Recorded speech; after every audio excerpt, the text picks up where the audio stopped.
அள்ள அள்ள குறையாதது அட்சய பாத்திரம். அது நமக்கு தெரியும், கேள்விப்பட்டிருக்கிறோம். ஆனால் போட போட நிரம்பாத ஒரு பாத்திரம் உண்டு. அது என்ன தெரியுமா? நம்மள பல பேர்கிட்ட அந்த பாத்திரம் உண்டு. அதுதான் பேராசை அப்படிங்கிற பாத்திரம். அதை நிறைவு செய்யவே முடியாது. பேராசையை பற்றி சுஃபி இலக்கியத்தில் ஒரு பிரபலமான கதை உண்டாம். அதை ஒரு பெரியவர் எடுத்து சொல்லியிருக்கிறார். ஒரு மன்னர் நகர்வலம் போயிட்டு இருக்கார். ஒரு பிச்சைக்காரன் மன்னர் எதிரில் வரான். பிச்சை போடுங்கிறான். என்னுடைய அமைதியை கெடுக்காதே போங்கிறார் மன்னர். அவன் சிரிக்கிறான். அரசே, உங்களுடைய அமைதி கெடக்கூடிய நிலையில் இருந்தால் அதுக்கு பேர் அமைதியே கிடையாது அப்படின்னு நானா. எதிரில் நிற்கிறது வெறும் பிச்சைக்காரன் இல்லை, யோகி அப்படிங்கிறத மன்னர் புரிஞ்சுக்கிட்டார். துறவியே, உங்களுக்கு என்ன வேணும்னாலும் கேளுங்க, கொடுக்குறேன்னாராம். அந்த துறவி மறுபடியும் சிரிக்கிறார். அரசே, உங்களால் முடியாததையெல்லாம் கொடுக்க முடியும்னு சத்தியம் செய்யாதீங்க அப்படின்னார். மன்னருக்கு கோபம் வந்துட்டுது. என்ன இவர் இப்படி சொல்கிறாரே அப்படின்னு நினைச்சார். நகர்வலத்தை பாதியிலேயே நிறுத்தினார். வாங்க அரண்மனைக்குன்னார். துறவியை அழைச்சிக்கிட்டு அரண்மனைக்கு வந்துட்டார். துறவி தன்கிட்ட இருந்த பிச்சை பாத்திரத்தை நீட்டினார். இது நிறைய எனக்கு பொற்காசுகள் வேணும் அப்படின்னாராம். அவ்வளவு தானா, இது ஒரு பெரிய காரியமா அப்படின்னு கையை தட்டினாராம் மன்னர். ஒரு பெரிய தாம்பாளம் நிறைய பொற்காசுகள் சேர்ந்தது.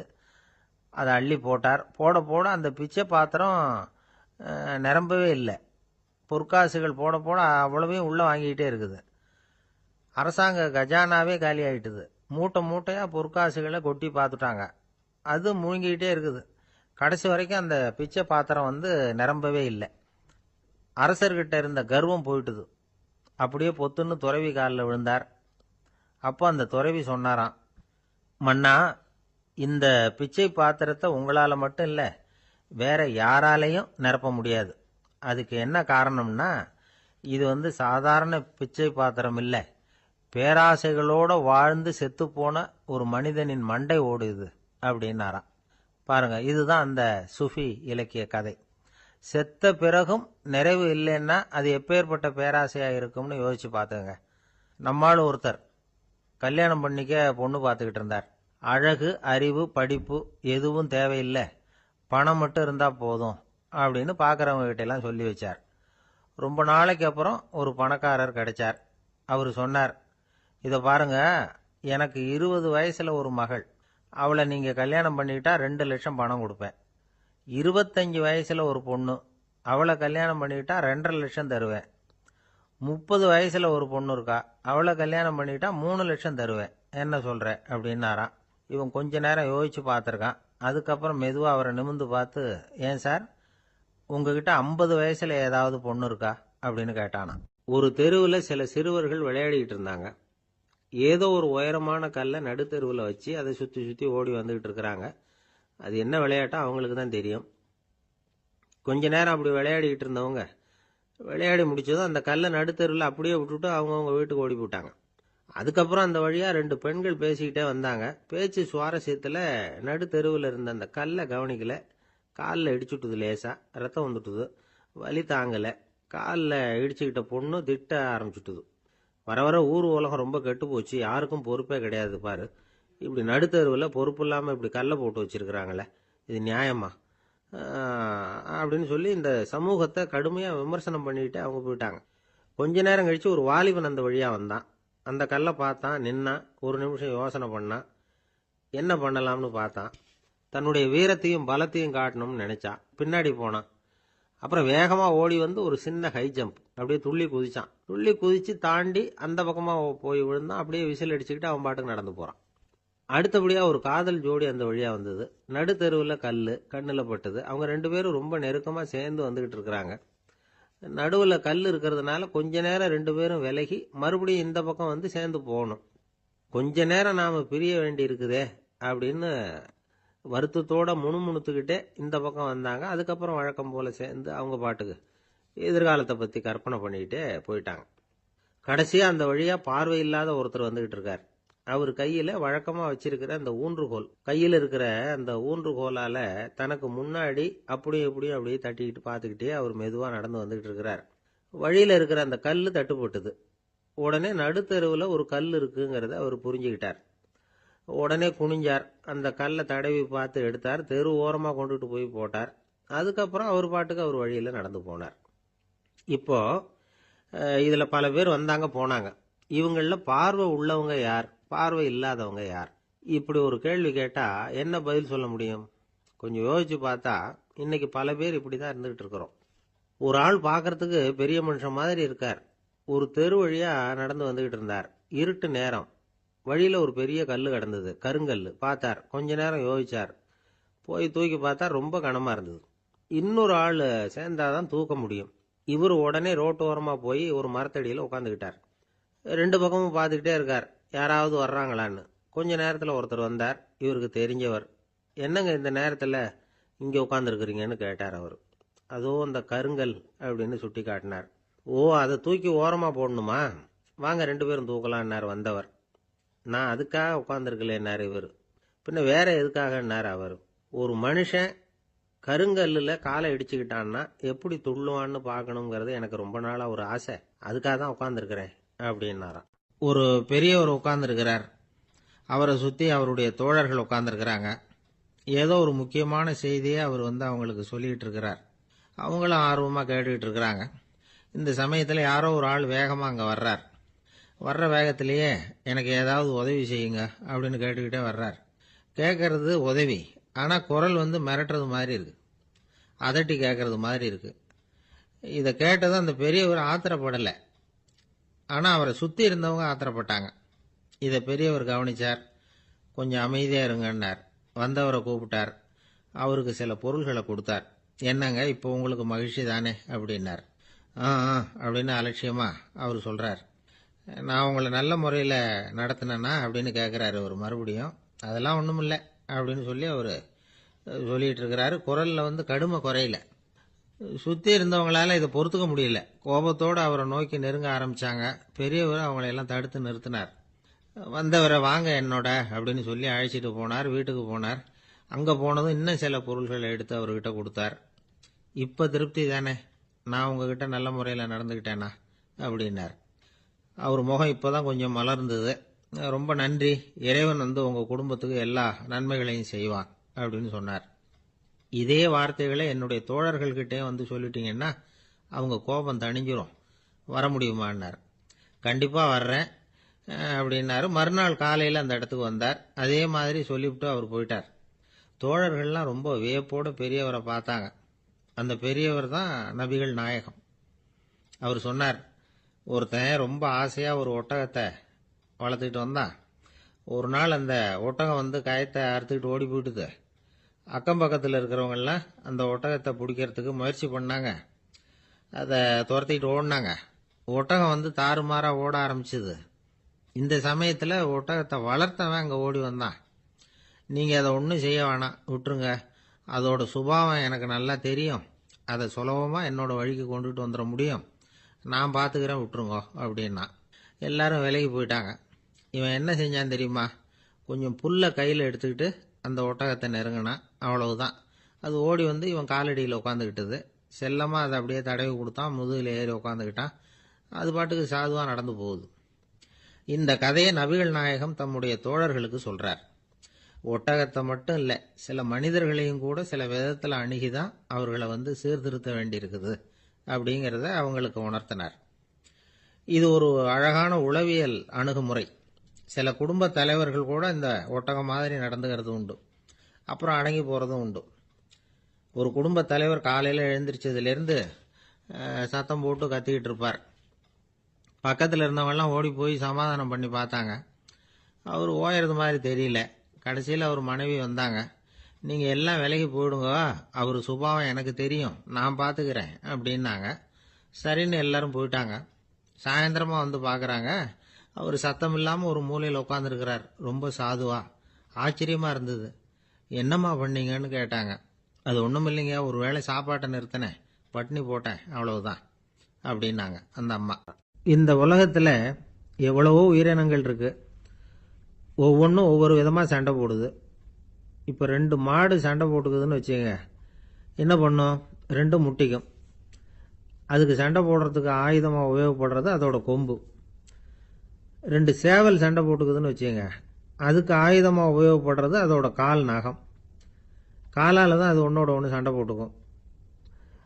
ஆனால் 2 மனுஷன் சண்டை போட்டுக்கிறான்னு வச்சுங்க, இவன் இன்னதை தான் ஆயுதமாக உபயோகப்படுத்துவான்னு குறிப்பிட்டு சொல்ல முடியாது. கல்லை எடுப்பான், கத்தி எடுப்பான், துப்பாக்கி எடுப்பான், என்ன வேணாலும் பண்ணுவான். வாயால் திட்டுவான், கையால் அடிப்பான், காலால் உதைப்பான், சகலகலா வல்லவன். விலங்குகள்லாம் பொதுவாக வாயை சாப்பிட்றதுக்கு மட்டும்தான் உபயோகப்படுத்துது. ஆனால் இவனுக்கு சாப்பிட்றதுக்கும் அதுதான், சாப்பிட்டு விட்டு திட்டுறதுக்கும் அதுதான். ஆனால் ஒரு விஷயத்தில் மட்டும் கெட்டிக்கிறேன். அதாவது நாம் சண்டை போட்டுக்கிட்டாலும் பரவாயில்லை, கோழிகள் சண்டை போடாமல் இருக்கணும் அப்படின்னு ஆசைப்படுறான். எதுக்காக? கோழிகள் சண்டை போடாமல் இருந்தால் நிறைய முட்டைகள் போடுமா, அதுக்காக தான் இந்த அக்கறை. கோழி பண்ணை வச்சிருக்கிறவங்களுக்கு இது ஒரு பெரிய பிரச்சனை. அதாவது பண்ணையில் இருக்கிற கோழிகளுக்குள்ளே அடிக்கடி சண்டை வந்துடும். அதனால் முட்டை உற்பத்தி குறைஞ்சிரும். சரி, இதுக்கு என்ன பண்ணுறது? பண்ணையில் போய் உட்காந்துக்கிட்டு தினமும் பஞ்சாயத்து பேசிகிட்டு இருக்க முடியுமா? அமெரிக்காவில் கோழி பண்ணை வச்சிருக்கிற ஒருத்தர் இதை பற்றி யோசனை பண்ணி பார்த்தாராம். ஒரு வழியையும் கண்டுபிடிச்சிருக்கார். கோழிக்கெல்லாம் மூக்கு கண்ணாடி மாட்டி விட்டுட்டோம்னா அது சண்டை போடுற குணம் குறைஞ்சிரும், முட்டை அதிகமாகிடும். அந்த கண்ணாடியில் உள்ள லென்ஸு சிவப்பு நிறத்தில் இருக்கணும், அவ்வளவுதான் அப்படின்னு அவர் கண்டுபிடிச்சாராம். இது ஏற்கனவே நடைமுறையில் கண்டுபிடிக்கப்பட்ட ஒரு விஷயம். ஆனால் எல்லா கோழிக்கும் சிவப்பு மூக்கு கண்ணாடி எப்படி மாட்டி விடுறது? அப்படியே மாட்டி விட்டாலும் அது நழுவாமல் இருக்கணுமே. இப்போ நாமெல்லாம் நடு விரலால் மூக்கு கண்ணாடி நடுவில் தொட்டு அப்படி ஸ்டைலாக சரி பண்ணிக்கிறோம். அது மாதிரி கோழி எப்படி சரி பண்ணிக்கும்? இதுதான் பிரச்சனை. இதுக்கு அவர் என்ன வழி கண்டுபிடிச்சாருன்னா, கோழிக்கெல்லாம் மூக்கு கண்ணாடிக்கு பதிலாக விழியொட்டு வில்லைகள், கான்டாக்ட் லென்ஸ், அதை பொருத்தி விட்டா என்ன அப்படின்னு யோசனை பண்ணார். அதே மாதிரி பண்ணார். அதே மாதிரி செஞ்சு பார்த்தார், வெற்றி. அதுக்கப்புறம் கோழியெல்லாம் சண்டை போட்டுக்கலையாம், சமாதான பிரியர்கள் ஆகிட்டு தான். கோழிகளுக்கு இயல்பாகவே சண்டை போடுற குணம் உண்டு. ஆனால் அதோட கண்ணுக்கு பார்க்குற பொருள்லாம் ரோஜா நிறத்துலையோ அல்லது இன்னும் சொல்ல போனால் அழுத்தமான சிவப்பு நிறத்துலையோ தெரிஞ்சதுன்னா சண்டை போடுற குணம் குறைஞ்சிருதான். அந்த சமயத்தில் அது அதிகமாகவும் முட்டையிட ஆரம்பிச்சுடுதான். அதே நேரத்தில் இறை எடுக்கிறத கூட குறைச்சிக்குதான். இது ஏன் இப்படி பண்ணுதுங்கிறது விஞ்ஞானிகளுக்கு இன்னமும் புரியலையா. எப்படியோ அமெரிக்க கோழிகள்லாம் கான்டாக்ட் லென்ஸ் பொருத்திக்க ஆரம்பிச்சாச்சு. கோழி கழுத்தை பிடிச்சிக்கிட்டு ஒரு சில வினாடிகளில் அதை பொருத்தி போடுறாங்களாம். கோழியோட ஆயுள் பூரா அது அப்படியே இருக்குமா. பண்ணையில் முட்டை உற்பத்தி குறைஞ்சா இது மாதிரி விஞ்ஞானபூர்வமாக பரிகாரம் தேடுறது தான் நல்லது. நமக்கு வேண்டியப்பட்ட ஒருத்தர், அவர் ஒரு கோழி பண்ணை வச்சுருந்தார். அந்த பண்ணையில் பாதி கோழி திடீர்னு செத்து போச்சு. உடனே ஒரு கால்நடை மருத்துவர்கிட்ட போக வேண்டியது தானே. அங்கே போகல. உள்ளூரில் மந்திரம் பண்ணிகிட்டு இருந்த ஒரு சாமியார்கிட்ட போனார். அவர் காலில் விழுந்தார். சாமி, என் பண்ணையில் பாதி கோழி செத்து போட்டுதுன்னார். சாமியார் யோசனை பண்ணார். சரி, பண்ணையில் வாசப்படி கிழக்கு பக்கமாக வச்சிருக்கியா மேற்கு பக்கமாக வச்சிருக்கியான்னு கேட்டார். கிழக்கு பக்கமாக இருக்குன்னார் அவர். அதுதான் தப்பு, மேற்கு பக்கமாக அதை மாற்று, சரியாக போடும்னாராம். அதே போல் இவர் போய் மாற்றிவிட்டார். அப்பவும் பாதி செத்து போச்சு. மறுபடியும் சொன்னார், சாமி மறுபடியும் பாதி கோழி செத்து போட்டுதேன்னார். சரி, கூரை எப்படி போட்டிருக்க, ஓடு போட்டிருக்கியா இல்லை கீத்து போட்டிருக்கியான்னார். ஓடு போட்டிருக்கேன்னாராம் அவர். அதுதான் தப்பு, அது கீத்து போட்டுரும், சரியாக போடும்னாராம். சரின்னு போய் அதையும் மாற்றி பார்த்தார். மறுபடியும் போயிட்டுது, கோழி செத்து போச்சு. வந்தார், மறுபடியும் பாதி செத்து போச்சு சாமின்னு வந்தார். இவரும் யோசனையை மாற்றி மாற்றி சொல்லிகிட்டே இருக்கிறார். இப்படி அவரும் மாற்றி மாற்றி பார்த்தார். 6வது தடவையாக அவரை தேடிட்டு வந்தார். அந்த சமயத்தில் இவர் ரொம்ப தீவிரமாக யோசனை பண்ணி பார்த்துட்டு, அது சரிப்பா, நீயும் என்கிட்ட சளைக்காமல் வந்துக்கிட்டு இருக்கிற, நானும் யோசனை சொல்லிகிட்டு இருக்கேன். இப்பவும் உங்ககிட்ட சொல்கிறதுக்கு என்கிட்ட யோசனை நிறையா இருக்குது. ஆனால் சோதிக்கிறதுக்கு உங்ககிட்ட கோழி இல்லையே, என்ன பண்ணுறது அப்படின்னாராம் இவர். வங்க நாவலாசிரியர் சரத் சந்திரர் ஒரு நண்பர் அவர்கிட்ட வந்தார். வழக்கமாக எல்லா எழுத்தாளர்கள்கிட்டையும் கேட்குற ஒரு கேள்வியை கேட்டார். நீங்கள் எழுத்துத்துறைக்கு வந்தது எப்படி? இதுதான் கேள்வி. அதை தெரிஞ்சு என்ன பிரயோஜனம்னார் சரத் சந்திரர். சும்மா சொல்லுங்களேன், தெரிஞ்சுக்கிறேன் அப்படின்னார் வந்தவர். சரி சொல்கிறேன்னு ஆரம்பித்தார். நான் ரங்கூனில் வேலை பார்த்துக்கிட்டு இருந்தேன். சம்பளம் பத்தல. வேலையும் பார்த்துக்கிட்டு ஒரு பலசரக்கு கடை வைக்கலாம்னு நினச்சேன். என்னால் மளிகை கடை வச்சு சரியாக நடத்த முடியுமாங்கிற சந்தேகம் என் மனைவிக்கு. அதை சோதனை பண்ணி பார்க்கணுங்கிறதுக்காக சில பொருள்களின் அளவு, அதோட விலை, இப்படி சிலதை சொல்லி எல்லாத்தையும் மனக்கணக்காக கூட்டி போட சொன்னாங்க. என்னால் சரியாக கூட்டி சொல்ல முடியல. உங்களால் மளிகை கடை நடத்த முடியாதுன்னு சொல்லிவிட்டாங்க. உடனே என்ன பண்ணுறது, வேறு வழி இல்லை, கதை எழுத ஆரம்பிச்சிட்டேன் அப்படின்னார். கேட்டவருக்கு சிரிப்பு வந்துட்டு தான். சரத் சந்திரர் ஒரு பக்கம் சீரியஸான நாவல்கள், சிறுகதைகள் எழுதியிருந்தாலும் அவருடைய இன்னொரு பக்கம் வேற விதம்.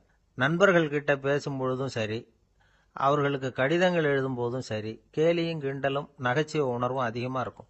காந்திஜி ஒரு சமயம் கல்கத்தாவுக்கு வந்திருந்தார். தேசபக்தர்கள் பல பேர் அவர்கிட்ட பேசிக்கிட்டு இருந்தாங்க. அப்போ சரத் சந்திரரும் அங்க இருந்தார். கிரண் சங்கர் ராய் அப்படிங்கிறவரும் அங்க இருந்தார். அவர் சொன்னாராம், காந்திஜியோட பழகிய முதல் வங்காளி நான் தான். போயர் யுத்த காலத்துல இவர் லண்டனுக்கு வந்திருந்தப்போ என்கிட்ட தான் வங்காள மொழி கத்துக்கிட்டார் அப்படின்னாராம். உடனே சரத் சந்திரர் காந்திஜியை பார்த்து, இவர் உங்களுக்கு வங்காள மொழி கத்து கொடுத்தது உண்மைதானா அப்படின்னாராம். ஆமான்னாராம் காந்தி. அதனால தான் உங்களால வங்காள மொழி கத்துக்க முடியல அப்படின்னாராம். எல்லாரும் சிரிச்சாங்களாம். சரத் சந்திரர் சாம்தாபேர் அப்படிங்கிற கிராமத்துல தங்கியிருந்தார் ஒரு இலக்கிய நிகழ்ச்சியில கலந்துக்கிறதுக்காக. அதுக்காக ஒரு கல்கத்தாவுக்கு போக வேண்டிய சூழ்நிலை. அதுக்காக புறப்பட்டார். அந்த சமயத்துல பின்னாடி இருந்து யாரோ அவரை கூப்பிட்டாங்க. இப்படி கூப்பிட்டவரை பார்த்து இன்னொருத்தர் யாரோ அதட்டி இருக்கிறாங்க. போகிறவரை ஏன் இப்படி கூப்பிடுறீங்க அப்படின்னு. ஏன் கூப்பிட்டா என்னன்னு கேட்டிருக்கார் சரத் சந்திரர்.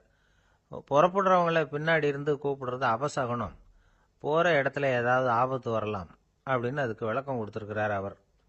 உடனே சரத் சந்திரர் சொன்னாராம், இதோ இவங்க என்ன இலக்கிய கூட்டத்துக்கு அழைச்சிட்டு போறாங்களே, இதை விட வேற என்ன ஆபத்து வந்துட போகுது அப்படின்னாராம். இப்படி சரத் சந்திரருக்கு இயல்பாவே நகைச்சுவை உணர்வு உண்டு. அவருடைய நண்பர் ஒருத்தர் வீட்டுக்கு கூப்பிட்டு இருந்தார். அங்க ஒரு கச்சேரிக்கு ஏற்பாடு பண்ணியிருந்தாங்க. சரத் சந்திரருக்கு இயல்பாவே கச்சேரியில நீண்ட ஆலோசனையெல்லாம் கேட்கறதுக்கு பொறுமை இருக்காது. அதனால மெதுவா பாட போறவர் எப்படி அப்படின்னு கேட்டிருக்கார். அவருக்கு ரொம்ப நல்லா பாட தெரியும் அப்படின்னு சொல்லியிருக்கிறாங்க. அதுக்கு சரத் சந்திரர், பாட தெரியுங்கிறது சரி, பாட்டை நிறுத்த தெரியுமா அதை சொல்லுங்க முதல்ல அப்படின்னாராம். என்னுடைய நண்பர் ஒருத்தர் ஆழ்ந்த சிந்தனையில் இருந்தார். என்ன யோசனை பண்றீங்கன்னு கேட்டேன். தலைவர் ஆகணும்னு பார்க்குறேன், அதுதான் என்ன வழின்னு யோசிச்சுக்கிட்டு இருக்கேன்னார். நான் கூட அது மாதிரி யோசிச்சு பார்த்தேன். அதுக்கப்புறம் அந்த யோசனையை கை விட்டுட்டேன் அப்படின்னோம். ஏன்னு கேட்டார்.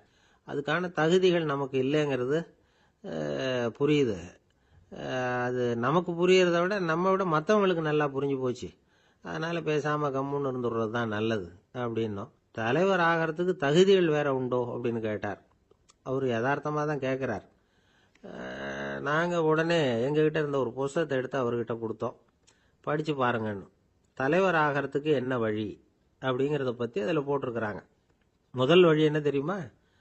ஒரு 4 பேர் முன்னாடி இல்லைன்னா ஒரு கூட்டத்துக்கு முன்னாடி நீங்கள் பேச போறீங்க. அப்போ எப்படி ஆரம்பிக்கணும்னா, உண்மையான புகழ்ச்சி, நேர்மையான பாராட்டு, இதோடு ஆரம்பிக்கணும்.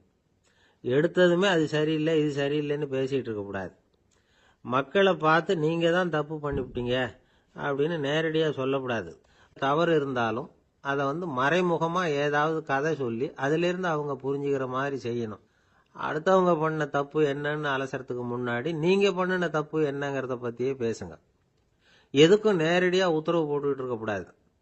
இதை நீங்க செய்யணும் அப்படின்னு சொல்றதுக்கு பதிலா நீங்க இப்படி செஞ்சா எப்படி இருக்கும் அப்படின்னு கேள்வி மாதிரி கேட்கணுமா. இப்படி கேட்டா அது உத்தரவு மாதிரி தெரியாதான். அடுத்தவங்க மரியாதையை காப்பாத்துறது மாதிரி பேசணுமா.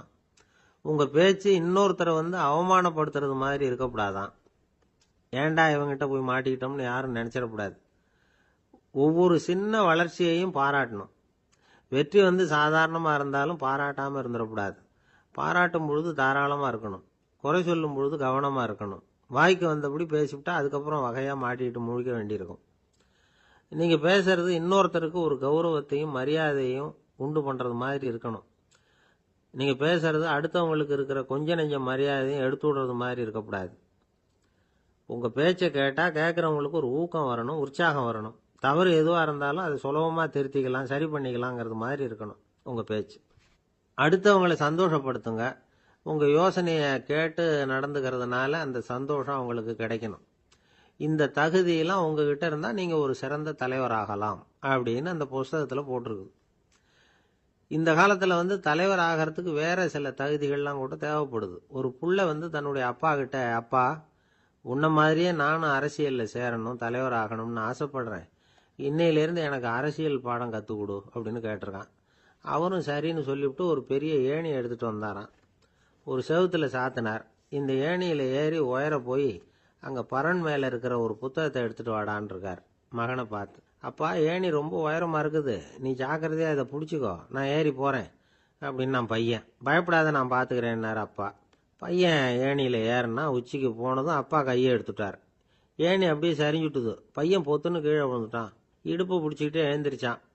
என்னப்பா இது, இப்படி என்னை ஏற விட்டுட்டு கையை விட்டுட்டியே, இப்படி கை விடலாமா அப்படின்னு கத்தியிருக்கான். அப்பா நிதானமாக சொன்னாராம், அவசரப்படாதேப்பா, அரசியலில் இதுதான் முதல் பாடம், பெத்த அப்பனா இருந்தாலும் அவனை நம்பாதே அப்படின்னு உபதேசம் பண்ண ஆரம்பிச்சாராம்.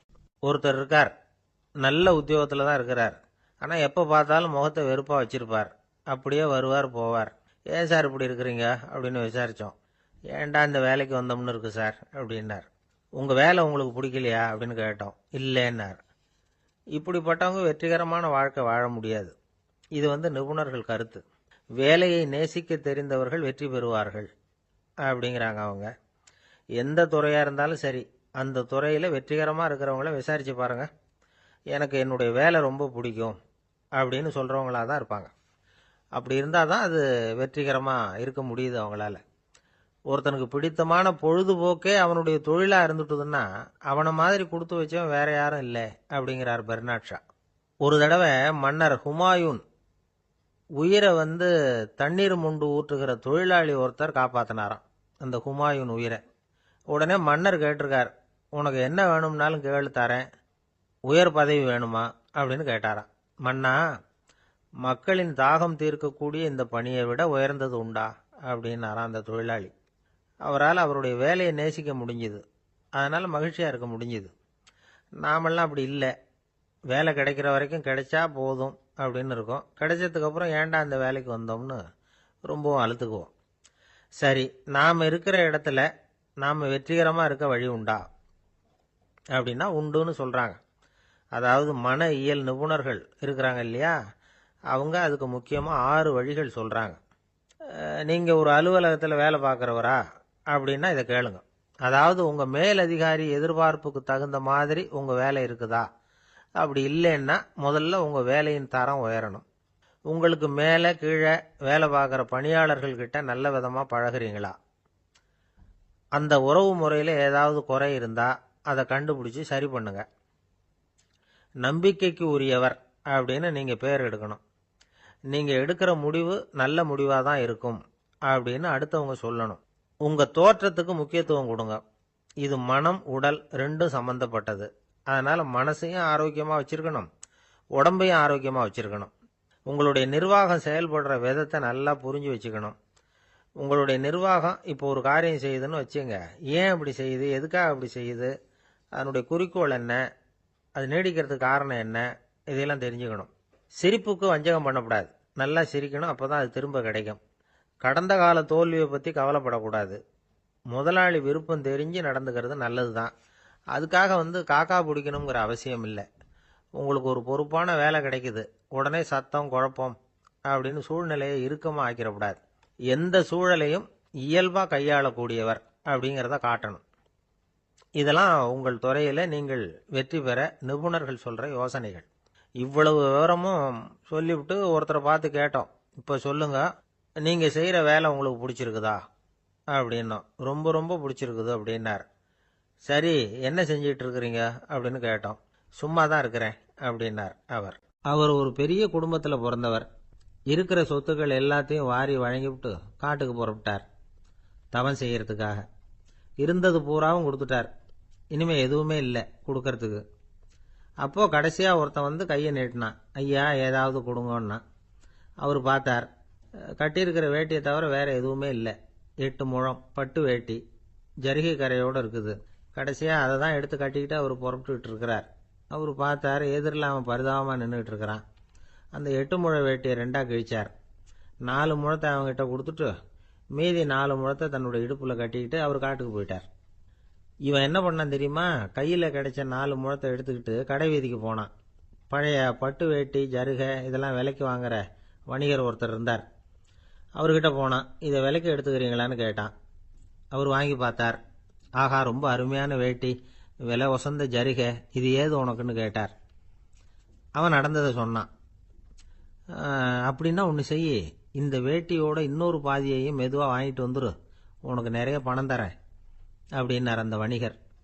இவன் கொஞ்சம் யோசனை பண்ணி பார்த்தான். கொஞ்சம் இருங்க தான் வந்து விடுறேன் அப்படின்னு சொல்லிவிட்டு நேராக காட்டுக்கு போனான். அவர் எங்கே இருக்காருன்னு தேடி கண்டுபிடிச்சான். அவர் ஒரு இடத்துல தவக்கோலத்தில் இருக்கிறார். கட்டியிருந்த இடைவேட்டியும் அவரை அறியாமலே நழுவி கீழே விழுந்து கிடக்குது. இவனுக்கு ரொம்ப வசதியாக போச்சு. அவரை கேட்க வேண்டிய அவசியமே இல்லை. மெதுவாக சத்தம் போடாமல் அடிமேல அடி வச்சு நெருங்கினான். அவர் கண்ணை மூடிக்கிட்டு அவர் பாட்டு நின்றுக்கிட்டு இருக்கார். இவன் மெதுவாக போய் கீழே கிடந்த அந்த துணியை எடுத்துக்கிட்டு சத்தம் போடாமல் திரும்பி நடந்தான். அப்படி கொஞ்சம் தூரம் நடந்திருப்பான். அப்படி ஓட ஆரம்பிக்கிற சமயத்தில் அவன் காலில் கீழே கிடந்த முள்ளு ஒன்று நறுக்குன்னு தைச்சு விட்டுது. வலி தாங்க முடியாமல் அம்மான்னு கத்திவிட்டான். இந்த சத்தத்தினால கண்ணை மூடி நின்றுக்கிட்டு இருந்த அவர் தவம் கலைஞ்சிது. மெதுவாக கண்ணை திறந்து பார்க்கறார். தன் இடையில இருந்த வேட்டி அவன் கையில் இருக்கு.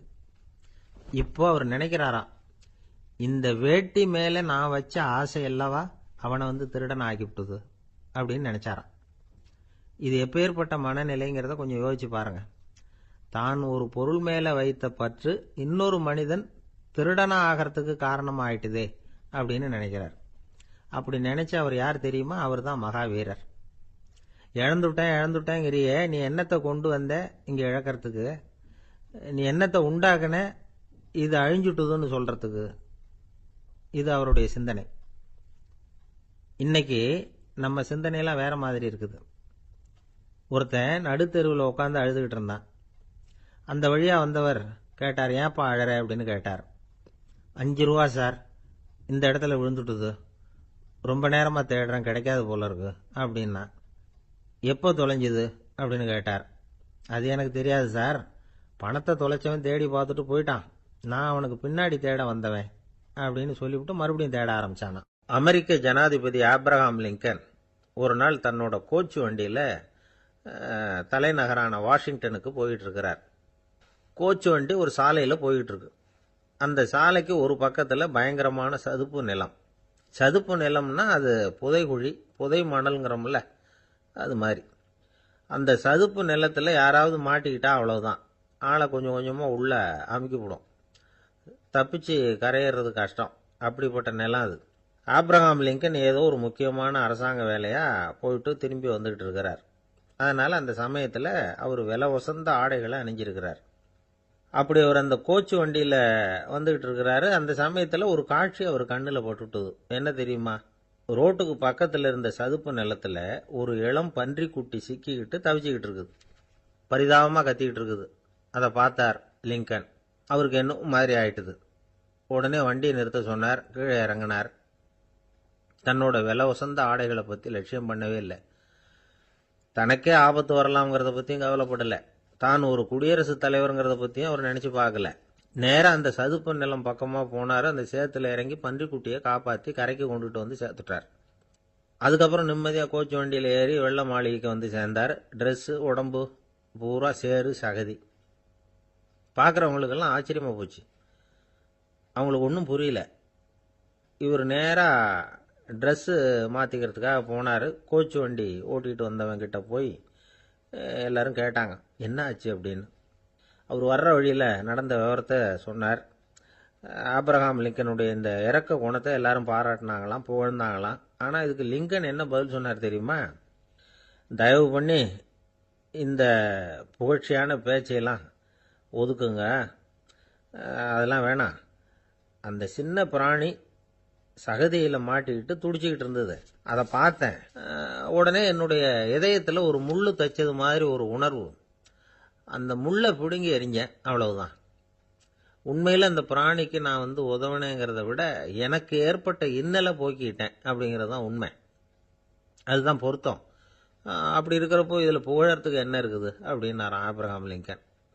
எவ்வளவு யதார்த்தமான வார்த்தைகள் பாருங்க. இந்த காலத்தில் நம்மளையும் பல பேர் அப்படி உண்டு. நீச்சல் தெரியாத ஒரு ஆள் தண்ணியில் இறங்கிட்டான். தண்ணி ஆழம்ங்கிறது அப்புறமா தான் தெரிஞ்சுது. தத்தளிக்க ஆரம்பிச்சுட்டான். வாழ்னு கத்துறான். கரையில் நின்றுட்டு இருந்த ஒருத்தர் இதை பார்த்தார். உடனே அவருக்கு இதயத்தில் முள்ளு தைச்சது மாதிரி ஒரு உணர்வு. உடனே குபீர்னு தண்ணியில் பாய்ஞ்சார். அவரை காப்பாற்றி கரைக்கு கொண்டுட்டு வந்து சேர்த்தார். இதை பார்த்துக்கிட்டு இருந்த இன்னொருத்தர் காப்பாற்றின அந்த ஆளை பாராட்டி புகழ்ந்தார். என்ன புகழாதீங்க சார் அப்படின்னார் அவர். ஏன்னு கேட்டார் இவர். நான் அந்த ஆளை ஏன் காப்பாற்றினேன் தெரியுமா? அவன் நேற்றுக்கு என்கிட்ட 300 ரூபா கடன் வாங்கியிருக்கிறான். இவன் தண்ணியில் போட்டான்னா நான் கொடுத்த கடனும் தண்ணியில் போடும். அதனால தான் விழுந்து காப்பாத்தினேன் அப்படின்னா அந்த ஆள். ஒரு இலக்கிய கூட்டம் ஏற்பாடு பண்ணியிருக்கிறோம், நீங்கள் அவசியம் வந்து அதில் பேசணும் அப்படின்னு கேட்டுக்கிட்டார் ஒருத்தர். வேணாங்க, 4 பேருக்கு முன்னாடி வந்து நிற்கிறதுனா எனக்கு ரொம்ப கூச்சமாக இருக்கும் அப்படின்னாரு இவர். ஏன் சார் இன்னமும் குழந்த மாதிரி கூச்சப்படுறீங்களே அப்படின்னார் அவர். அவரை ஒரு மாதிரியாக சமாளித்து அனுப்பி வச்சுட்டு அதுக்கப்புறம் அதை பற்றி இவர் யோசித்து பார்த்துருக்கார். சில நிபுணர்கள் எழுதியிருக்கிறத படித்தும் பார்த்துருக்கிறார். மனோதத்துவ நிபுணர்கள் என்ன சொல்கிறாங்க தெரியுமா? 10லேருந்து 20% குழந்தைகள் பிறக்கிறப்பவே கூச்ச சுபாவம் கொண்டதாக தான் இருக்குதான். ஒரு தாத்தா தன்னோட பேர பிள்ளைய ஆசையாக கூப்பிடுறார் விளையாட்டு காட்ட, அதை அழுதுகிட்டு ஓடி போகுது. ஒரு அம்மா தன்னோட பிள்ளைய பள்ளிக்கூடத்தில் சேர்க்கறதுக்காக கூப்பிட்டுக்கிட்டு போகிறாங்க. அந்த புள்ள அம்மாவோட முந்தானையில் ஒளிஞ்சிக்கிட்டு வெளில வரமாட்டேங்குது. இவங்களெல்லாம் எப்படி சமாளிக்கிறது? குழந்தைகளோட கூச்ச சுபாவத்தை போக்குறது எப்படி? இதுக்கு நிபுணர்கள் சில யோசனைகளை சொல்லியிருக்கிறாங்க. மற்றவங்களுக்கு முன்னாடி என் பையனுக்கு கூச்சம் ரொம்ப அதிகம் சார், மற்றவங்க பார்த்தா ரொம்ப வெக்கப்படுறான், இப்படி சொல்கிற அப்பாக்கள் உண்டு. என் பையன் புது மனுஷால பார்த்தா அட்டையாக ஒட்டிக்குவான் சார் அப்படின்னு சொல்கிற அப்பாக்களும் உண்டு. இப்படிலாம் குழந்தைகளுக்கு வந்து முத்திரை குத்துறது ரொம்ப தப்பான். புதுசாக யாராவது வீட்டுக்கு வந்தால் குழந்தை தானாக தன்னோட கூச்சத்தையும் பயத்தையும் போக்கிக்கிட்டு சகஜமாக மாறி வர்றதுக்கு வாய்ப்பு கொடுக்கணுமா. ஒரு கூட்டத்துக்கோ அல்லது சொந்தக்காரங்க கல்யாணத்துக்கோ குழந்தைய அழைச்சிட்டு போகிறீங்க, அங்கே போய் கட்டாயப்படுத்தி குழந்தைய மற்றவங்க கிட்ட பேச சொல்லக்கூடாது. சில சமயம் குழந்தை தானாக தன்னுடைய கூச்ச சுபாவத்தை விட்டு பேசுறதுக்கு முன் வந்தால் அதை பாராட்டணும். குழந்தை கலகலப்பு இல்லாமல் மௌனமாக இருந்ததுன்னா அதையும் கண்டுக்கக்கூடாது. குழந்தை பேச ஆரம்பித்தா அதை ஆர்வத்தோடு கவனிக்க தெரியணும். கலந்து உரையாடுற பழக்கத்தை வீட்லேயே ஆரம்பிக்கலாம். கேட்டதுக்கு பதில் சொல் அப்படின்னு நீங்கள் அதிகாரம் பண்ணிகிட்டு இருக்கக்கூடாது. அது வந்து குழந்தைக்கு பேசுகிற சந்தர்ப்பத்தை குறைச்சிருமா. இப்போ நாம் அதிகாரம் பண்ணால் கேலி செய்கிற பழக்கம் குழந்தைகளை வந்து ரொம்ப பாதிச்சிருமா. பெரியவங்களானதுக்கு அப்புறமும் சில பேர் கூச்சத்தோடவும் பயத்தோடவும் இருக்கிறதுக்கு இதுதான் காரணம். சின்ன வயசில் அவங்கெல்லாம் ஏதாவது கேலிக்கு ஆளாகி இருப்பாங்க. 2வது குழந்தை மூத்த குழந்தைய வந்து கேலிக்கு ஆளாகிற சந்தர்ப்பங்களை கண்டு கேலி பண்ணினா அது இளம் நெஞ்சங்களை விட்டு நீங்கிறதே இல்லையா. எப்பவும் குழந்தையோட நடை உடை பாவனைகளை பற்றி சொல்லிக்கிட்டே இருக்கக்கூடாதான். அதுவே கூச்ச சுபாவத்தை கொண்டுட்டு வந்துருமா. அப்பா எங்கன்னு யாராவது கேட்டால் இது மாதிரி இன்ன காரியத்துக்காக வெளியில் போயிருக்கார், இத்தனை மணிக்கு திரும்பி வருவார் அப்படின்னு சொல்கிற அளவுக்கு குழந்தைகளை வந்து பழக்கப்படுத்தி வைக்கணும். ஃபோன்லேயே யாராவது விசாரித்தா கூட இது மாதிரி பதில் சொல்லு அப்படின்னு சொல்லணும். சின்ன சின்ன மீட்டிங்கில் 4 வார்த்தை பேச தயார் பண்ணலாம். ஒரு கடையிலையோ அல்லது ஹோட்டல்லையோ ஏதாவது விவரம் கேட்கணும்னா உங்கள் குழந்தைய தைரியமாக அனுப்புங்க.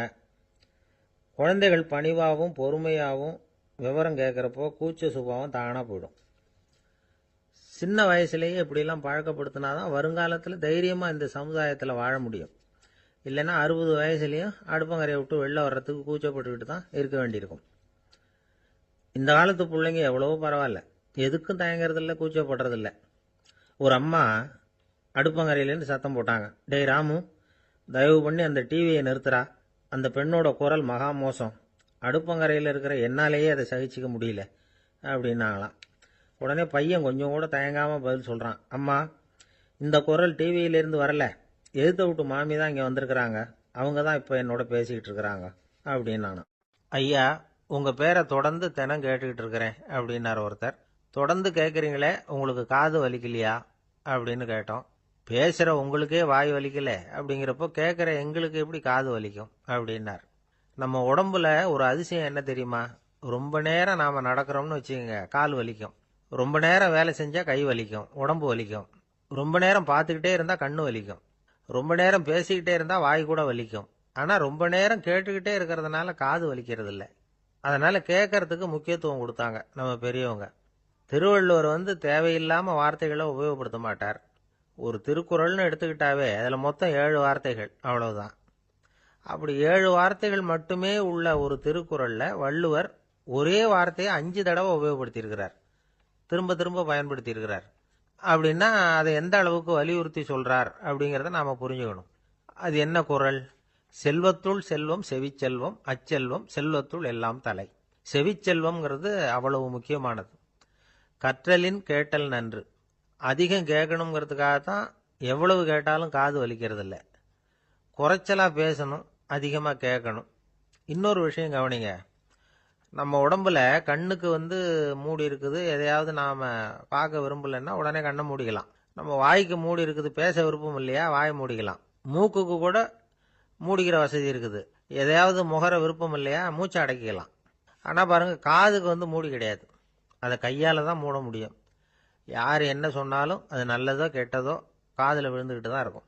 அறிவு தான் நல்ல விஷயங்களை எடுத்துக்கிட்டு கெட்ட விஷயங்களை விட்டுடணும். நல்ல கருத்துக்கள் நம்ம காதில் நிறைய விழுந்துக்கிட்டே இருக்கணும். அதை கேட்டு நாம் நல்லபடியாக வாழணுங்கிறது தான் படைப்பின் விருப்பம். ஆன்மீகவாதிகள் கூட ஒன்று சொல்லுவாங்க. அதாவது, ஆன்மீக பாதையில் நீங்கள் முன்னேறணும்னா முதல்ல சிரவணம் செய்யணும்பாங்க. அதாவது பெரியவங்க சொல்கிற நல்ல கருத்துக்களை கேட்கணும் அப்படின்னு அதுக்கு அர்த்தம். அதனால் யார் நல்ல கருத்துக்களை சொன்னாலும் அதை காது கொடுத்து கேளுங்க. இவ்வளவு கருத்துக்களையும் நம்ம நேயர் ஒருத்தர்கிட்ட சொல்லிகிட்டு இருந்தோம். அவரும் சரி சரின்னு தலையாடிக்கிட்டே இருந்தார். அப்புறம் சொன்னார், நீங்கள் சொல்கிறது சரிதான் சார், காதுக்கு மூடி இல்லைங்கிறது ரொம்ப சரி. அதனால தான் உங்கள் தகவல் கூட நாங்கள் விரும்புகிறோமோ இல்லையோ தினம் காதில் விழுந்துக்கிட்டு இருக்குது அப்படின்னார். எங்களுக்கு ரொம்ப பெருமையாக இருந்தது. அப்படியா அப்படின்னோம். ஆனாலும் என்ன மாதிரி சில பேர் நீங்கள் தகவல் சொல்கிற சமயத்தில் காதில் மூடி இல்லையேன்னு சொல்லி கவலைப்படுறதில்ல சார் அப்படின்னார். ஏன்னு கேட்டோம். காதை மூடுறதுக்கு தானே வசதி இல்லை, ரேடியோவை மூடுறதுக்கு வசதி இருக்குதுல்ல, அதனால் டக்குன்னு அதை மூடி வச்சுருவோம் அப்படின்னார். அம்மாக்காரங்களுக்கு அடிக்கடி ஏற்படுற கவலை ஒன்று உண்டு. அதாவது, குழந்தை சரியாக சாப்பிட மாட்டேங்குதே அப்படிங்கிற கவலை. இவங்கெல்லாம் ஒரு விஷயத்தை நல்லா புரிஞ்சுக்கணும். குழந்தைகள்ங்கிறவங்க பெரியவங்க மாதிரி இல்லை. அவங்க கடிகாரத்தில் மணியை பார்த்துட்டு சாப்பிட்றதுக்கு உட்கார்ற ரகம் கிடையாது. பசிச்சா சாப்பிடுவாங்க, இல்லைன்னா விளையாடுவாங்க அல்லது தூங்குவாங்க. அது புரியாமல் அவங்கள கட்டாயப்படுத்தி அல்லது மிரட்டி சாப்பிட வைக்கிறது ரொம்ப தப்பு. ஒரு 8 மாத குழந்தைக்கு 3 மணி நேரத்துக்கு ஒரு தடவை பசிக்கும். அந்த நேரம் பார்த்து சாப்பாடு கொடுத்தா அடம் பண்ணாமல் அது பாட்டுக்கு சாப்பிட்றோம். அதே குழந்தைக்கு 1 வயசு ஆகிறப்போ 4 மணி நேரத்துக்கு ஒரு தடவை பசிக்கும். இந்த வயசில் இயற்கையாகவே பசி குறைஞ்சிருக்கும். அது புரியாமல் என் குழந்தை முன்னாடி மாதிரி இப்போ சரியாக சாப்பிட மாட்டேங்கிறான் அப்படின்னு சில பேர் டாக்டர்கிட்ட போய் சொல்லிக்கிட்டு இருப்பாங்க. இன்னொரு விஷயம், ஒரு குழந்தைக்கு வயசு அதிகமாகிற வேகத்துக்கு உடம்பு எடையும் அதிகமாகிக்கிட்டே போகாது. உடம்பு எடை அதிகமாகிற வேகம் குறைஞ்சிக்கிட்டே வரும். 6 மாத குழந்தைக்கு ஒரு வாரத்தில் 150 கிராம் எடை கூடும். ஒரு வயசில் வாரத்துக்கு 71 கிராம் எடை கூடும். இது புரியாமல் அதிகமாக சாப்பாட்டை கொடுத்து குழந்தைய கஷ்டப்படுத்தக்கூடாது. ஏன்னா அளவுக்கு மீறின உணவு அஜீரணத்தை உண்டு பண்ணிவிடும். குழந்தைக்கு ஒரு தட்டில் கொஞ்சமாக ஆகாரத்தை வச்சு கொண்டுகிட்டு போய் கொடுக்கணும். மலை மாதிரி குவிச்சு வச்சா அதை பார்த்ததுமே பசி அடங்கி போயிடும்.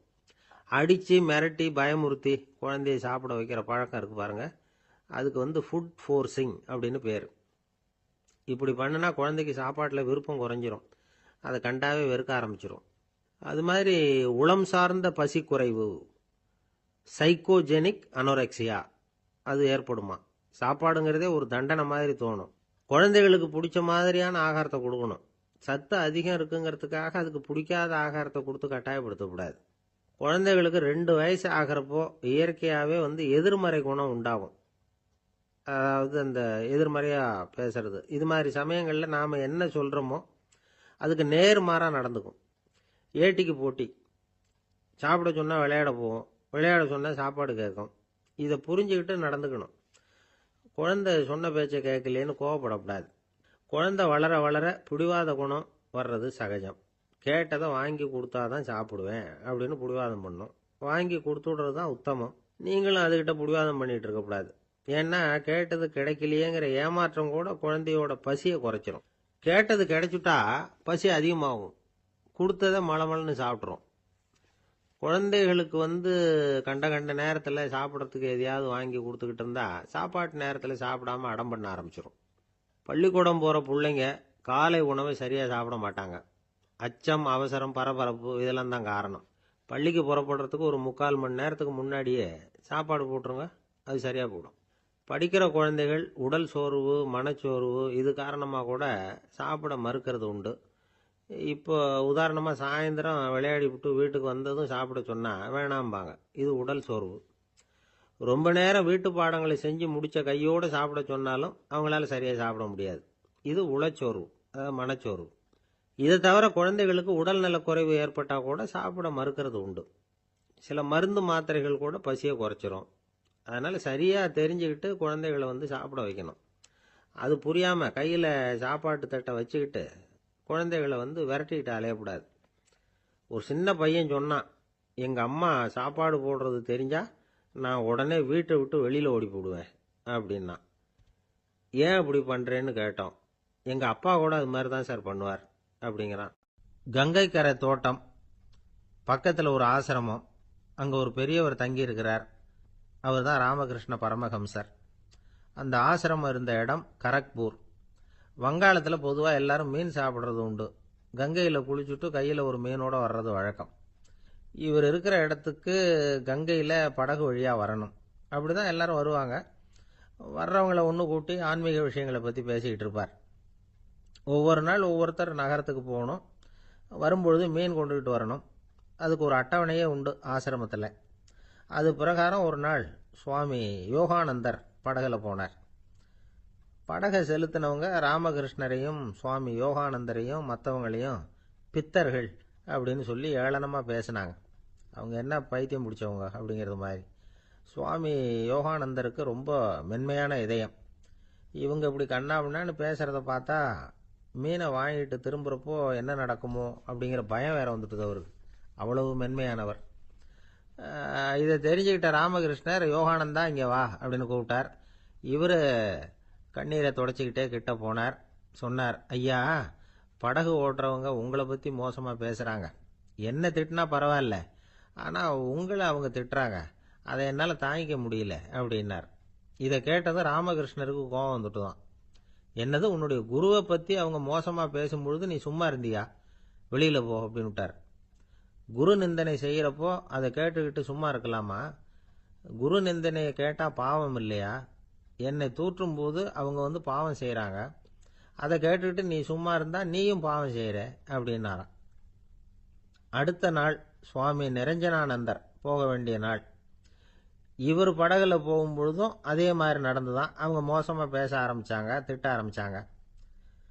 அப்படி கேலி பண்ண ஒருத்தனை இவர் என்ன பண்ணார், பலார்னு கன்னத்தில் அரைஞ்சிட்டார். இன்னொருத்தனை கங்கையில் தூக்கி எறியறதுக்கும் தயாராகிட்டார்.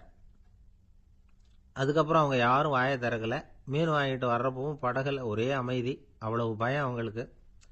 ராமகிருஷ்ணர் கூப்பிட்டு விசாரித்தார் என்ன நடந்ததுன்னு. இவர் சொன்னார், அவர் யோகானந்தா போகும்பொழுது என்ன நடந்ததோ அப்படியே தான் இப்பவும் நடந்தது. குரு நிந்தனை செய்கிறத கேட்டுக்கிட்டு நான் சும்மா இருப்பேனா? ஒருத்தனை அப்படியே அரைஞ்சுட்டேன், இன்னொருத்தனை ஆற்றுல தூக்கி போட்டுருவேன்னு பயமுறுத்தினேன், அவ்வளவுதான் அப்படின்னாராம். இப்போவும் ராமகிருஷ்ணருக்கு கோபம் வந்துட்டு தான். என்ன இது, அணியறது காஷாயம், இருக்கிறது ஆசிரமம், உனக்கு இவ்வளவு கோபம் வந்ததுன்னா அப்புறம் என்னத்துக்கு ஆசிரமத்தில் இருக்கணும்? பிரம்மச்சாரி எப்பவும் அமைதியாக இருக்கணும் அப்படின்னு அறிவுரை சொன்னாராம் ராமகிருஷ்ணர். அப்போ இவர் கேட்டாராம், ஏங்க அவருக்கு ஒரு விதமான அறிவுரை சொன்னீங்க, எனக்கு வேற விதமாக அறிவுரை சொல்கிறீங்க, இதில் எது உண்மை அப்படின்னு கேட்டிருக்கார். இதுக்கு ராமகிருஷ்ணர் சொன்ன பதில் என்னன்னா, அட அசடே, சக்கரத்தில் காற்று அதிகமாக இருந்தால் குறைக்கணும், குறைச்சலாக இருந்தால் கூட்டணும். அவன் சாது, அவனுக்கு அதிக உணர்ச்சி தேவை, உனக்கு படபடப்பு அதிகம், உனக்கு பொறுமை தேவை அப்படின்னாராம். இதில் உள்ள கருத்து என்னன்னா, கல்விங்கிறது எப்படின்னா அதை சூழ்நிலைக்கு தகுந்த மாதிரி கற்பிக்கணும். எல்லாருக்கும் ஒரே மாதிரி கற்பிக்கக்கூடாது. கேட்குறவர் தகுதி, புரிஞ்சுக்கிற திறமை, இதை பொறுத்து கல்வி அமையணும். ஆரம்ப காலத்தில் ஒரு குரு, அப்போ ஒரு சீடன் இருந்தான். அது வேடிக்கையான குரு, வேடிக்கையான சீடன். ஒரு ஆசிரமம். ஒரு நாள் ஒருத்தன் அவசரமாக அந்த குருவை தேடி வந்திருக்கிறான். என்ன விஷயம்னு விசாரித்தார் குரு. உங்கள் சீடர் என்னை அடிச்சுட்டார் அப்படின்னு புகார் பண்ணானா அந்த ஆள்.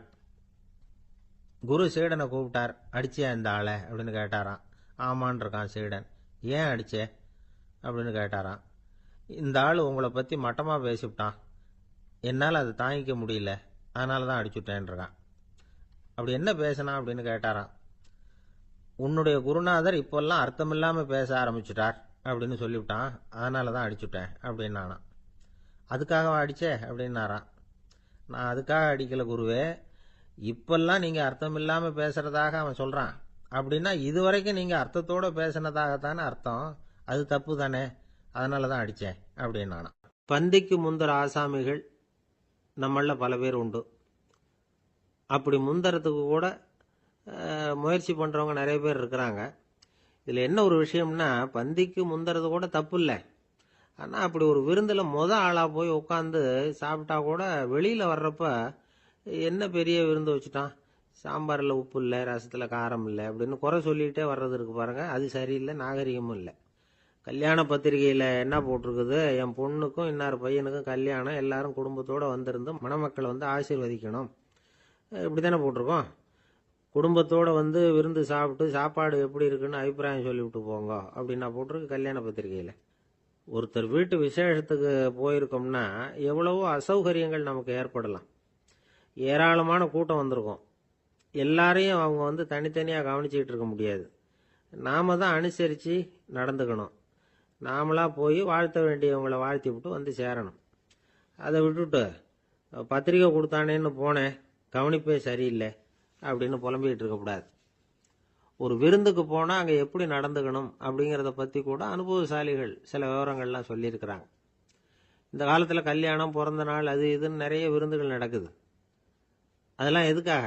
மனித உறவுகளை வளர்த்துக்கிறதுக்காக தான், வேற எதுக்கு? ஒரு விருந்துக்கு போனால் அமைதியாக பொறுமையாக போய் உட்காரணும்.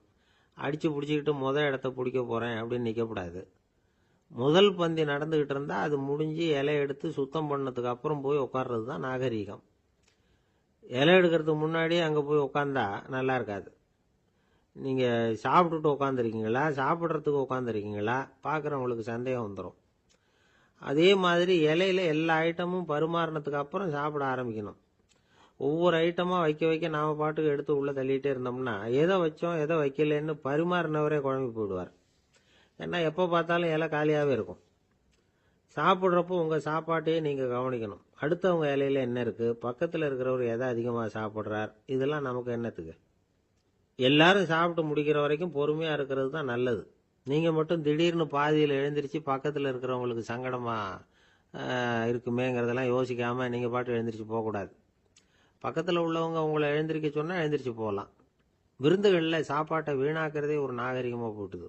இந்த காலத்தில் சாப்பாட்டுக்கே கஷ்டப்பட்டுக்கிட்டு பல பேர் இந்த உலகத்தில் இருக்கிறப்போ சாப்பாட்டை வீணாக்கிறது எவ்வளோ பெரிய மோசங்கிறத நினச்சி பார்க்கணும். வேணுங்கிற அளவுக்கு கேட்டு வாங்கி சாப்பிட்றது தான் முறை.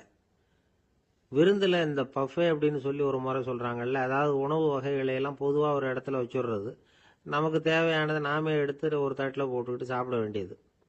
இதில் கூட சில பேர் தேவைக்கு அதிகமாக எடுத்து போட்டுக்கிட்டு வீணாக்குறாங்க. சில சமயம் வந்து கடைசியாக சாப்பிட போகிறவங்களுக்கு எல்லா ஐட்டமும் கிடைக்காம போகலாம். அதை போய் பெருசு பண்ணிகிட்டு இருக்கக்கூடாது. என்ன சார், இந்த அளவுக்கு கூடவா நாகரிகம் தெரியாமல் இருக்கிறோம், இதை போய் பெருசாக சொல்ல வந்துட்டீங்களே அப்படின்னு நினைக்கலாம். ஒருத்தர் 2 பேருக்கு இந்த விவரம் தேவைப்படலாம். அவங்க காதலையும் இது விழட்டுமேங்கிறதுக்காக தான் இது. ஒரு பெரிய கல்யாண விருந்து நடந்துக்கிட்டு இருந்தது. விருந்து மண்டபத்து வாசலில் ஒருத்தர் நின்றுக்கிட்டு வர்றவங்களையெல்லாம் ரொம்ப மரியாதையாக வணங்கி உள்ளே அனுப்பி வச்சுக்கிட்டு இருந்தார். எப்படி தெரியுமா? வர்றவங்க கையெல்லாம் பிடிச்சி முத்தம் கொடுத்து அதுக்கப்புறம் உள்ளே அனுப்பி வச்சுக்கிட்டு இருந்தாராம். கூட்டம்லாம் முடிஞ்சதுக்கப்புறம் அவர்கிட்ட போய் கேட்டிருக்கிறாங்க, சார், நானும் எவ்வளவோ விருந்துகளுக்கு போயிருக்கிறேன், இருந்தாலும் இவ்வளவு மரியாதையாக வர்றவங்க கைக்கெல்லாம் முத்தம் கொடுத்து வரவேற்கிறத இங்கே தான் பார்க்குறேன் அப்படின்னு சொன்னாங்க. அதுக்கு அவர் சொன்னார், அட போங்க சார், நான் முத்தம் கொடுக்கல, முந்தின பந்திக்கு வந்து சாப்பிட்டவங்களே அடுத்த பந்திக்கும் வர்றாங்களான்னு மோந்து பார்த்து அனுப்பி வச்சுக்கிட்டு இருந்தேன் அப்படின்னார். ஒருத்தர் ரொம்ப அவசரமாக போய்கிட்டு இருந்தார். எங்கே சார் போகிறீங்கன்னு கேட்டோம். எனக்கு வேண்டியப்பட்ட ஒருத்தருக்கு குழந்தை பிறந்திருக்கிறதாக செய்தி வந்திருக்கு, அதுதான் ஆஸ்பத்திரிக்கு போயிட்டுருக்கேன், பார்த்துட்டு வரலாம்னு அப்படின்னார். அப்படின்னா கொஞ்சம் இப்படி உட்காருங்க அப்படின்னோம். சில விவரமெல்லாம் சொல்கிறேன், கேட்டுக்கிட்டு போங்க அப்படின்னோம். உட்காந்தார். அப்புறம் சொல்ல ஆரம்பித்தோம். புதுசாக பிறந்திருக்கிற ஒரு குழந்தைய பார்க்க போகிறதுன்னா அது சாதாரண விஷயம் இல்லை. அதில் ரொம்பவும் கவனமாக நடந்துக்கணும். புது குழந்தைக்கு நோய் சுலபமாக தொற்றும். முக்கியமாக காற்று மூலமாக பரவுகிற நோய்கள் சுலபமாக வந்துடும். அதனால் நமக்கு உடம்பு சரியில்லைன்னா குழந்தைய விட்டு கொஞ்சம் தள்ளியே இருக்கிறது தான் நல்லது. பெரியவங்களை பொறுத்த வரைக்கும் சாதாரணமாக உள்ள ஒரு கிருமி கூட குழந்தைய பொறுத்த வரைக்கும் ரொம்ப மோசமான ஒரு கிருமியாக இருக்கும்.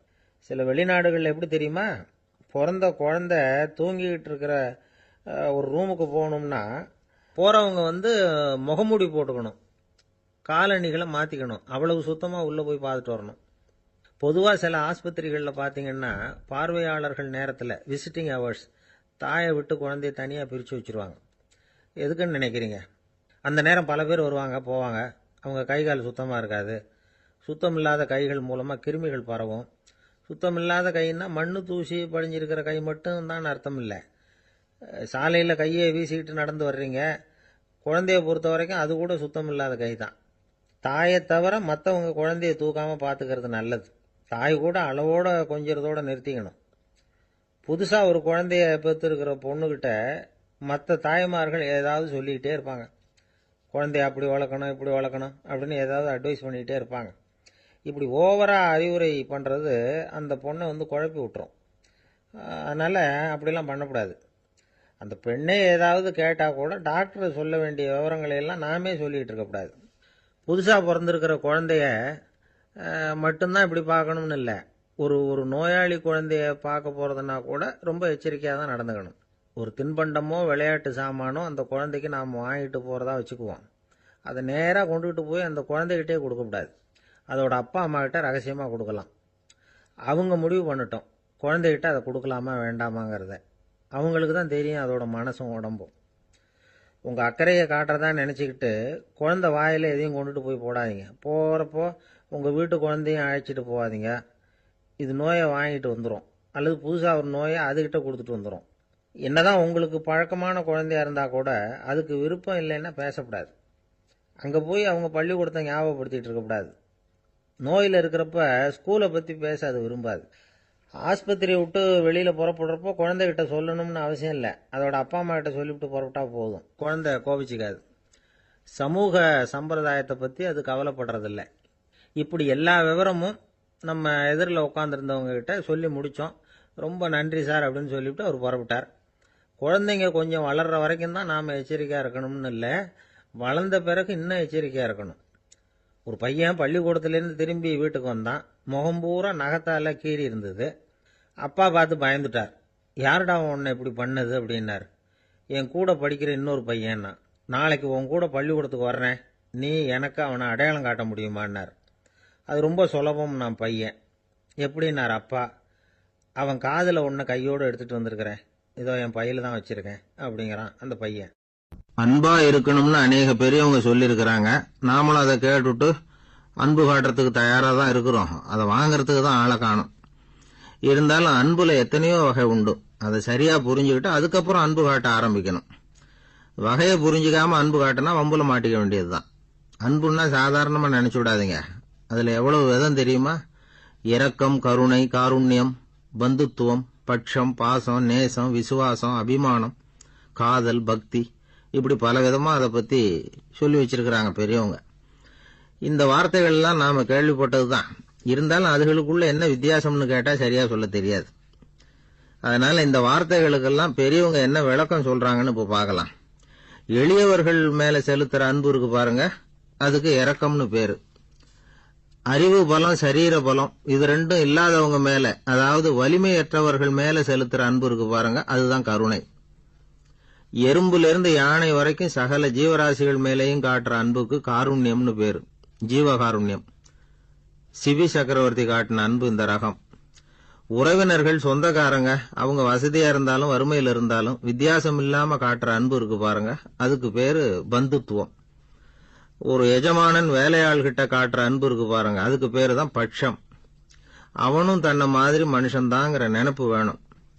ஒரு தாய் தன்னுடைய குழந்தை மேல, ஒரு குழந்தை தன்னுடைய தாய் மேல செலுத்துற அன்புக்கு பாசம்னு பேரு. ஈருடல் ஓர் உயிர்னு நினைக்கிறது இது. ராமரும் கௌசலையும் இதுக்கு உதாரணம். தம்மை ஒத்த நண்பர்கள் கிட்ட செலுத்துற அன்புக்கு நேசம்னு பேரு. வயசு, செல்வம், அந்தஸ்து இந்த வித்தியாசமெல்லாம் பார்க்காம அவங்க சுக துக்கத்துல சமபங்கு எடுத்துக்கிறது இது. கிருஷ்ணன் குசேலர்கிட்ட காட்டினது இந்த ரகம். வேலை செய்யறவன் முதலாளி கிட்ட காட்டுற அன்புக்கு விசுவாசம்னு பேரு. தேசத்து மேலையும் தாய்மொழி பேர்லையும் செலுத்துற அன்புக்கு அபிமானம்னு பேரு. தேசாபிமானம்னு சொல்றமே இதுதான். ஒரு கணவன் மனைவி பேர்ல காட்டுற அன்புக்கு காதல்னு பேரு. கடவுள் பேர்ல செலுத்துற அன்புக்கு பக்தின்னு பேரு. இப்படி அன்புல பல ரகம் இருக்கிறப்போ அதுல உள்ள வித்தியாசம் தெரியாம இடம் மாத்தி அன்பு காட்டினா இடைஞ்சல் தான்.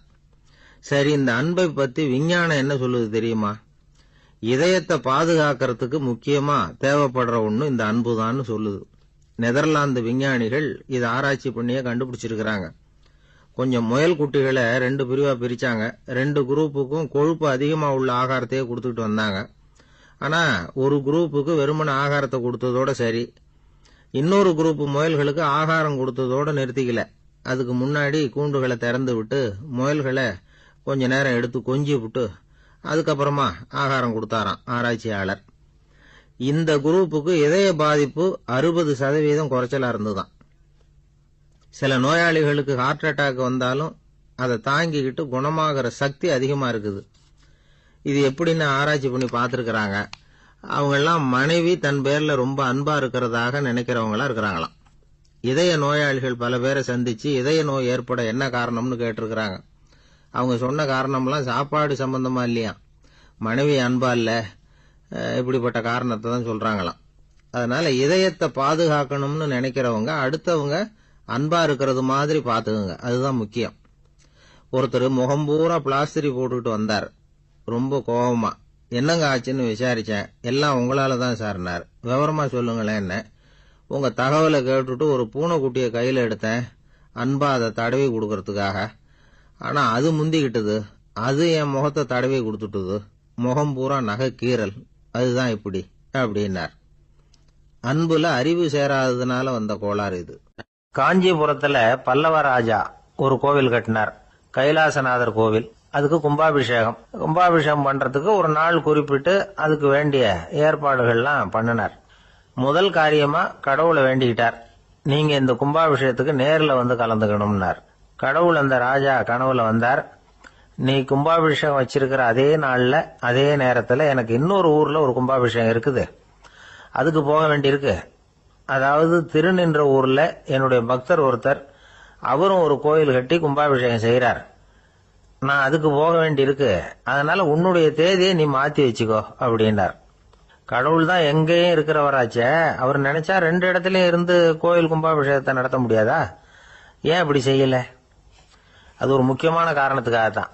திருநின்ற ஊர்ல இருந்த பூசலாருங்கிற அந்த அடியாரின் பெருமையை இந்த உலகத்துக்கு எடுத்து காட்டணுங்கிறதுக்காகத்தான் கடவுள் அந்த ராஜா கிட்ட அப்படி சொன்னார்.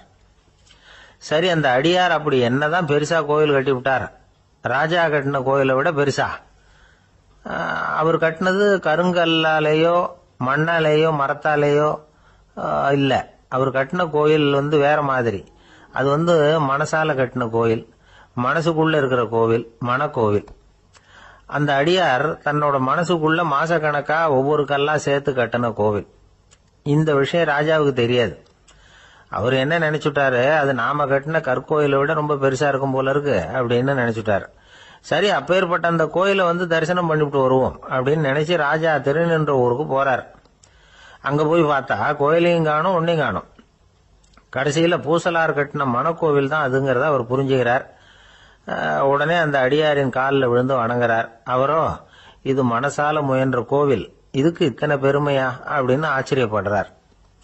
இதுல ஆச்சரியப்படுறதுக்கு ஒண்ணும் இல்ல. ஆண்டவன் விரும்புறது அகபக்தியை தவிர புற தோற்றங்களே அல்ல. இத நாம புரிஞ்சுக்கிட்டோம்னா நமக்குள்ள எந்த வேறுபாடுகளும் வர்றதுக்கு வழியே இல்லை. இன்னொரு ராஜா இருந்தார். அவரு ஆண்டவனுக்கு படைக்கிறதுக்காக ஒரு தார் நல்ல செவ்வாழை பழமா எடுத்துக்கிட்டு போகணும்னு நினைச்சார். அதனால முத நாளே அதை வாங்கிட்டு வர சொன்னார் வேலைக்காரங்கிட்ட. வேலைக்காரன் போனா கடைத்தெருவில் ஒரு தார் பழம் வாங்கினா. வர்ற வழியில அவன் குடிசை, அப்படியே எட்டி பார்த்துட்டு போவோமேன்னு நினைச்சான். போனான். அங்க இவனோட குழந்தை பாவம் பசியால கத்திட்டு இருக்கு. இவன் பார்த்தான், இவ்வளவு பெரிய தாரில் ஒரு 2 பழம் எடுத்தா தெரியவா போகுது அப்படின்னு நினைச்சு ஒரு 2 பழத்தை பிச்சு அந்த குழந்தைகிட்ட கொடுத்தான். அது அதை வாங்கி வயிறார சாப்பிட்டுது, பசி அடங்குச்சு, விளையாட போயிட்டுது. இவன் அதுக்கப்புறம் வாழைப்பழத்தை எடுத்துக்கிட்டு அரண்மனைக்கு வந்தான். 2 பழம் பிச்சிருக்கிறது ராஜாவுக்கு தெரிஞ்சு போச்சு. இவன் உண்மையை சொல்லிவிட்டான். உடனே ராஜா, கடவுளுக்கு படைக்க வேண்டிய பொருளை குழந்தை எச்சில் பண்ண விட்டுருக்கியே அப்படின்னு சொல்லி அவனை கட்டி வச்சு சாட்டையால் அடிச்சார் பாவம். மறுநாள் பழத்தை கோயிலுக்கு எடுத்துட்டு போனார். கடவுள் முன்னாடி வச்சார். கடவுள் கண்ணை திறந்து பார்த்தார், பழம்லாம் அழுகி இருக்குது. என்ன இது அழுகி போன பழம் அப்படின்னார். ராஜா முழிச்சார். நல்லா தானே இருந்தது அப்படின்னு நினைச்சார். அப்போ கடவுள் அந்த ராஜா கிட்ட சொன்னாராம், இத பாருப்பா, இந்த தாரில் 2 பழம் தான் நல்ல பழம், அந்த 2 பழங்களையும் நேத்திக்கே நான் சாப்பிட்டுட்டேன் அப்படின்னாராம்.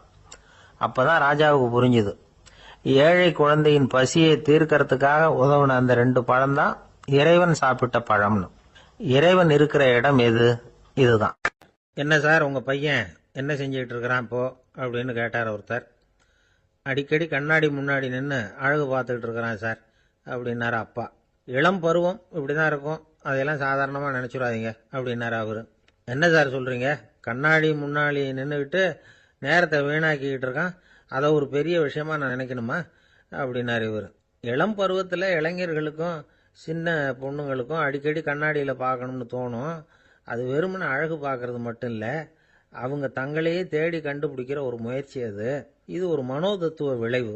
இது வரைக்கும் சின்ன பிள்ளையா இருந்துட்டோம், இனிமேல் நாமளும் மற்றவங்க மாதிரி மனிதர்கள் தான் அப்படிங்கிற உணர்வு அவங்களுக்கு வருது. தங்களோட முகம் எப்படி இருக்குது, அழகு எப்படி இருக்கு, உடம்பு நேரம் எப்படி இருக்கு, முடி எப்படி இருக்கு அப்படிங்கறதையெல்லாம் கண்டுபிடிக்கிறாங்க. அதுக்கப்புறம் இன்னொரு ஆணோ பொண்ணோ தன்னை கவனிக்கணும் அப்படின்னு நினைக்கிறாங்க. இதெல்லாம் மனோதத்துவ உண்மைகள், இதெல்லாம் இயற்கை. இதை பார்த்துட்டு பெற்றவங்க பிள்ளைங்க கெட்டு போட்டாங்க அப்படின்னு நினைக்கக்கூடாது, அவங்கள திட்டிகிட்டே இருக்கக்கூடாது. இன்னைக்கு பல குடும்பங்கள்ல இதுதான் நடந்துகிட்டு இருக்குது. மனுஷ வாழ்க்கையிலேயே இப்படியும் இல்லாத அப்படியும் இல்லாத ஒரு பருவம் இளம் பருவம். 13லேருந்து 19 வயசுக்கு உட்பட்ட ஆண்கள் பெண்கள் இந்த வகையை சேர்ந்தவங்க, டீனேஜ் குரூப். இவங்கள சின்னவங்கன்னு நினைச்சிட முடியாது, பெரியவங்கன்னு நினைச்சிட முடியாது. இவங்க ரொம்ப சென்சிட்டிவ். சமூகம் நினைச்சா இவங்களை நல்லவங்களாவும் ஆக்கலாம், கெட்டவங்களாவும் ஆக்கலாம். கொஞ்சம் அக்கறை எடுத்துக்கிட்டா பெரிய பெரிய மேதைகளையும் விஞ்ஞானிகளையும் உருவாக்கலாம். ஆனால் நடக்கிறது என்ன தெரியுமா, அநேகமாக இவங்களை யாருமே சரியாக புரிஞ்சுக்கிறது இல்லை, இவங்களை சரியாக நடத்துறதும் இல்லை. இது வரைக்கும் நாம் சொல்கிறத கேட்டுக்கிட்டு இருந்தான், இப்பெல்லாம் அவன் இஷ்டத்துக்கு நடக்க ஆரம்பிச்சுட்டான் அப்படின்னு வருத்தப்படுற பெற்றோர்கள் அதிகம். இது வருத்தப்படுற விஷயம் இல்லை, சந்தோஷப்பட வேண்டிய விஷயம். உங்கள் புள்ள சொந்தமாக யோசிக்க ஆரம்பிக்கிறதும் நடந்துக்க ஆரம்பிக்கிறதும் ஒரு தப்பான விஷயமா? அவன் கடைசி வரைக்கும் உங்கள் பேச்சையே கேட்டுக்கிட்டு இருக்கணுங்கிறது என்ன நியாயம்? இன்னைக்கு இளைஞர்களை பெரியவங்க தப்பாக புரிஞ்சுக்கிட்டு தவறாக நடத்துறதுனால தான் அவங்களுக்கு வெறுப்பு, எரிச்சல், மனக்கசப்பு எல்லாம் உண்டாகுது. பெற்றவங்க சரியாக மதிக்கிறது இல்லை அப்படிங்கிற ஒரே காரணத்தினாலேயே வீணா போகிற பிள்ளைங்க இன்னைக்கு அதிகம். சரி, பெற்றவங்களுக்கு இன்னைக்கு என்னதான் புத்தி சொல்ல வர்றீங்க அப்படின்னு கேட்குறீங்களா? நாம எதையும் சொல்ல வரல, ஆனால் அது சம்பந்தமான சில நிபுணர்கள் சொல்லி இருக்கிறத உங்க காதில் போட்டு வைக்கலாம். அது என்னன்னா, பிள்ளைங்க கிட்ட அன்பு செலுத்துங்க. குழந்தையா இருந்தப்போ எவ்வளவு பாசமா இருந்தீங்க, வளர வளர அதை ஏன் குறைச்சிக்கிறீங்க? பெற்றவங்களின் அன்பான வார்த்தைகளுக்கு ஏங்குறவங்க தான் இன்றைய இளைஞர்கள். அவங்க எதை சொன்னாலும் அதை அக்கறையா காது கொடுத்து கேளுங்க, அலட்சியப்படுத்தாதீங்க. அவங்க விரும்புறது உங்ககிட்ட இருந்து ஒரு மதிப்பு, மரியாதை, அங்கீகாரம், இவ்வளவுதான். அவங்க அவங்களாவே முடிவுகள் எடுக்கட்டும், அதுக்கு நீங்க உதவியா இருங்க, அது போதும். மற்றவங்க முன்னாடி, முக்கியமா அவங்க நண்பர்கள் முன்னாடி அவங்கள பத்தி மட்டமா பேசாதீங்க. அவங்க கிட்ட பொய் சொல்லக்கூடாது. நீங்க சொன்னது பொய்ன்னு தெரிஞ்சு போச்சுன்னா உங்க பேர்ல அவங்களுக்கு இருக்கிற மதிப்பு போயிடும், நம்பிக்கை போயிடும். அவங்களுக்கு முன்னாடி நீங்க சண்டை போடக்கூடாது. உங்க பிள்ளைய எப்பவும் இன்னொரு பிள்ளையோட ஒப்பிட்டு பேசுற வேலையே வேணாம். கூட பிறந்த மற்றவங்களோட கூட ஒப்பிடக்கூடாது. இப்படி செஞ்சா அவன் உங்ககிட்டயும் பிரியமா இருக்க மாட்டான், அவங்ககிட்டயும் பிரியமா இருக்க மாட்டான். புள்ள எங்க போறான், என்ன பண்றான் அப்படின்னுலாம் துப்பறிஞ்சிக்கிட்டு இருக்கக்கூடாது. இளைஞர்கள் தனிமையை விரும்புறவங்க. அவங்கள பெட்டியில வச்சு மூடி பாதுகாக்கணும்னு நினைக்கக்கூடாது. அவங்கள எப்படி பாதுகாக்கிறது அப்படிங்கிறது அவங்களுக்கே தெரியும்.